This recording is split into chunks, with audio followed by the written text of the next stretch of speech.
Today we're reading A Kenya Christmas by Tony Johnston, illustrated by Leonard Jenkins, and read by Scarlett Tandy.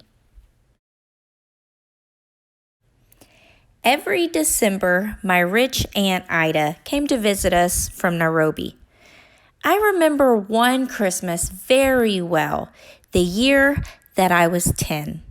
One day, like a dust devil, Aunt Ida swirled up the path.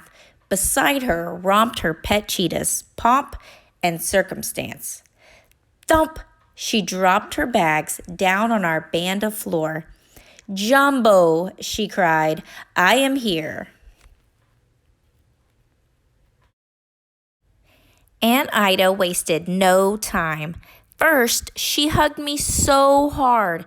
If we'd been cola nuts, we'd surely have cracked. Then she asked me, "Juma, my sweet, what is your number one Christmas wish?" I always wished for the same thing, to see Father Christmas, I said. We children received small gifts, oranges, carved dolls, sometimes shoes, but not even Father Christmas's helper had even come here. Our village was so far. "A fine wish," my auntie told me, as she did each year. "I shall see what I can do." The way her eyes sparkled, I knew she had done something already. That night, when everyone else was sleeping, I heard a soft hiss, hiss, like a water sizzling in the fire. I sat up and saw Aunt Ida and the cheetahs creeping close. Their eyes glowed like coals. "Look, Juma," she whispered with excitement. Then she opened a large bundle and lifted out a splendid blanket of red. I looked again. It was a Father Christmas suit. "Find someone to wear this on Christmas Eve," she said, "and the whole village will have your wish." The days were one long secret as we planned this Christmas surprise. Our whispers filled the air like wind in the tall grass.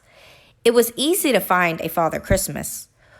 Oli Tunya, the chicken man, had always dreamed of such a job.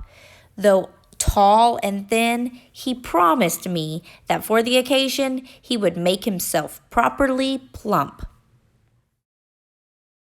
Charge of the gifts. Shopping was her specialty.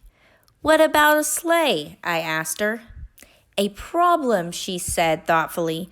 "Sleighs do not grow here like bananas on trees." So instead of a sleigh, Aunt Ida ordered an elephant for Father Christmas to ride. "But Timbo will not carry people," the elephant owner insisted. "He cannot be tamed." But Aunt Ida insisted more. With Pomp and Circumstance at her side, the man did not refuse. "What about snow?" Aunt Ida asked me. From the many holiday cards she'd seen on her travels, she knew this to be a necessity. "A problem," I said. "My best friend, Nampaso, and I collected chicken feathers in grain sacks. Though most of the feathers were speckled or brown, they would be our snow." The days crept slowly by, like they do when we wait for the rain. But at long last, Christmas Eve came. All the villagers knew by now that something would happen this night. Like magic, the people gathered together. They ate mandis and chapatis and sang Christmas songs while awaiting the wonderful thing. Suddenly, there came a swish of leaves. From out of the bush, a great elephant slowly strode. Like a great ship on the sea, high up on the top, Father Christmas rode.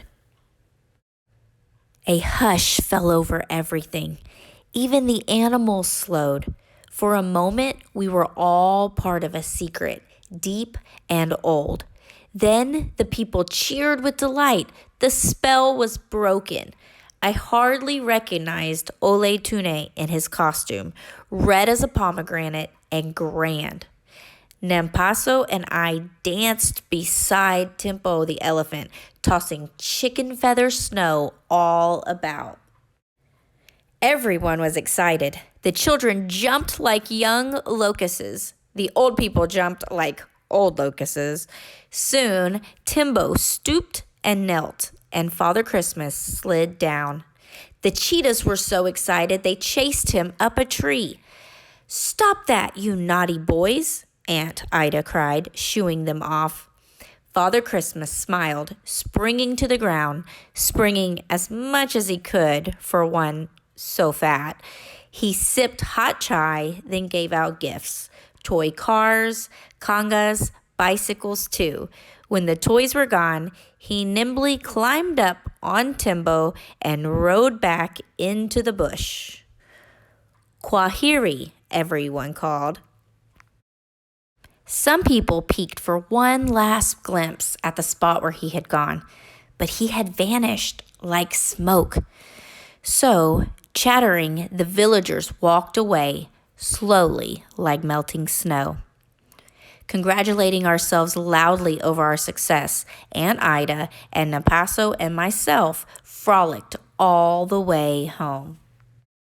Soon, Ole Tune shuffled into our banda, hoisting his pillow belly.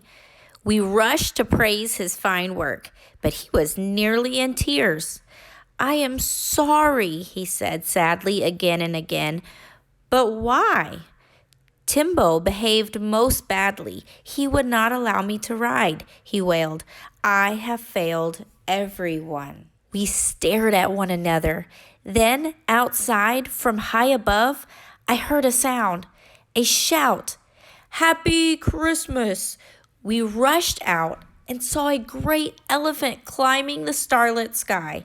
Seated on top, Father Christmas waved down. For a long time, we stood in silence, as stiff as a baobab trees. "You naughty, naughty boys for chasing that fine, fat man," my auntie scolded the cheetahs, horrified. "Our plan worked," I said. Then we laughed and we cried. Now I am old.